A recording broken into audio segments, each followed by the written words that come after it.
बिस्मिल्लाहिर्रहमानिर्रहीम। Standard capital securities का YouTube channel और scstrade.com की वेबसाइट।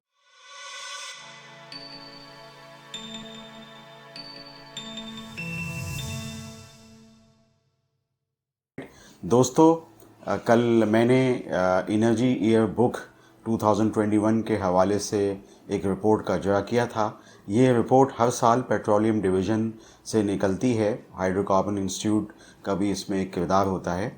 दोस्तों, ये रिपोर्ट बहुत अहम है अगर हम अपनी जो ENP यानी एक्सप्लोरेशन और प्रोडक्शन कंपनीज़ को मापने जा रहे हों, जैसे कि लोगों के पास OGDC और PPL के खुसूसन शेयर हैं।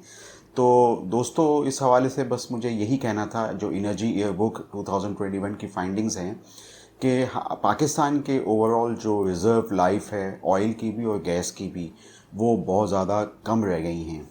और जो पर डे प्रोडक्शन हमारी होती है ऑयल की और गैस की, वो हमारी ज़रूरियात से बहुत कम है।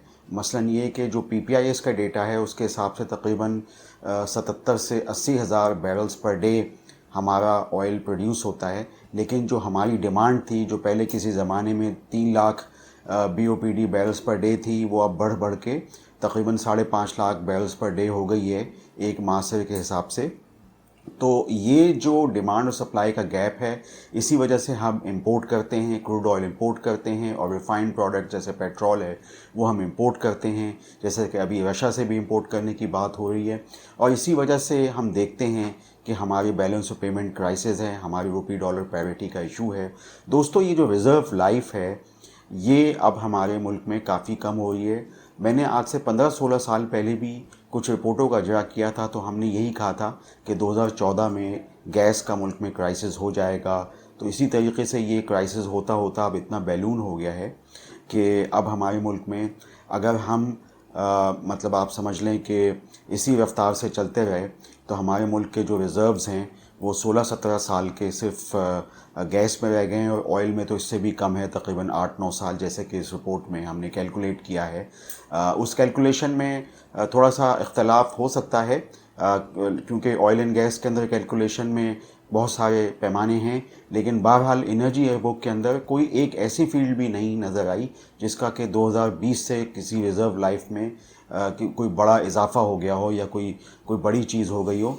तकरीबन सब में ही TCF से जैसे मापते हैं ट्रिलियन क्यूबिक फीट से, तो वो कमी वाकई हुई है। और पाकिस्तान की 3 ही बड़ी फील्ड है जिसमें मारी ही जो फील्ड है वो थोड़ी सी खुशाइंद है कि उनके 3 ट्रिलियन क्यूबिक फीट रह गए हैं। बैलेंस रिकवरेबल रिज़र्व्स का पूरा मौजू है ये। तो बैलेंस रिकवरेबल रिज़र्व्स में जो हमारी बड़ी फील्ड्स थी, सुई हो या कादरपुर हो, बस उसमें ही कुछ एक सवा TCF रह गया है, और मारी के अंदर ही 3 TCF रह गया है। तो देखा जाए तो रिज़र्व लाइफ के हवाले से एक मारी पेट्रोलियम ही एक कंपनी है जो कि गो तो छोटी कंपनी है, लेकिन फिर भी रिज़र्व लाइफ के हवाले से उन्हीं के पास कुछ थोड़े से जो हैं वो ज़खायर ऐसे रह गए हैं कि वो कुछ ज़्यादा से जो है वो 16, 17, 18 साल से ज़्यादा चल सकते हैं। एक तो ये चीज़ थी।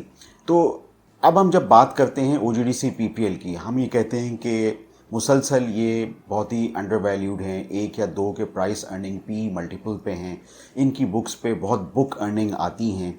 लेकिन कल जैसे पाकिस्तान पेट्रोलियम का डिविडेंड आया तो वो हमारे इस पूरे लॉजिक की तस्दीक करता है कि रिज़र्व लाइफ भी एक बहुत बड़ा इशू है, जिसकी वजह से अब OGDC और PPL को या तो गवर्नमेंट को प्राइवेटाइज या डीरेगुलेट या प्राइवेट पब्लिक पार्टनरशिप, ये जो भी मॉडल है वहाँ पे नई नई टेक्नोलॉजीज़ को डिप्लॉय करने के लिए और नई नई प्रोडक्शन लेवल्स को बढ़ाने के लिए, नई एफिशिएंसीज़ और ड्रिलिंग टेक्निक्स को लाने के लिए, ताकि जो पाकिस्तान के अंदर सप्लाई और का गैप है, डिमांड का गैप है, उसको पूरा किया जा सके और इंपोर्ट पे जो प्रेशर है वो कम किया जा सके।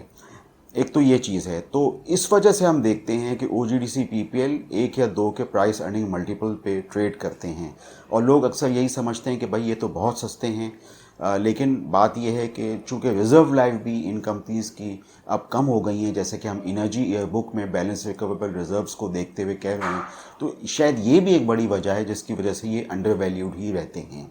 दोस्तों, फौजी सीमेंट का बड़ा एक अहम बोनस अनाउंस हुआ है, जो कि मैं समझता हूँ कि बड़ा खुशाइंद है। फौजी सीमेंट कुछ सालों से डिविडेंड नहीं दे रहा था। अब फुल ईयर में उनके नताइज बड़े ज़बरदस्त बम्पर नताइज हैं, जिसमें कि हम समझते हैं कि हमने एक रिपोर्ट का इजरा किया था कि अस्करी सीमेंट के साथ भी एमलगमेशन, तो हो सकता है कि अस्करी सीमेंट के साथ जो एमलगमेशन है उसके नताइज भी इस वक्त फिस्कल ईयर 22 का जो नताइज आए उसमें शामिल हो गए हैं। अगर ऐसा है जैसा कि लग रहा है, और हम मुकम्मल ट्रांसमिशन रिपोर्ट के बाद ही इसका पता चलेगा, तो ये खुशाइंद है।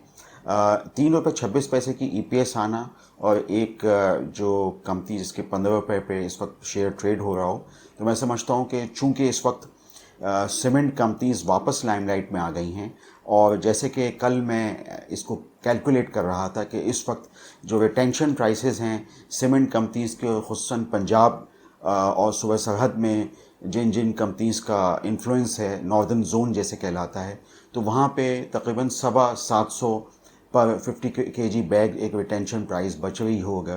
तो मैं समझता हूँ कि ये बुरा नहीं है, और इसमें देखा जाए तो सीमेंट कंपनीज़ बिलुमूम, और जैसे कि हमने बोनस का इजरा देखा फौजी सीमेंट, जिस पे हम तफसीली बात करेंगे, उसको मैं समझता हूँ कि आगे चल के एक हमें देखना पड़ेगा।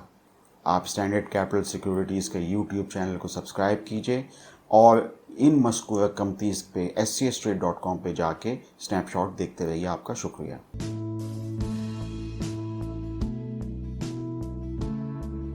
For more details, call us today at 111-111-721.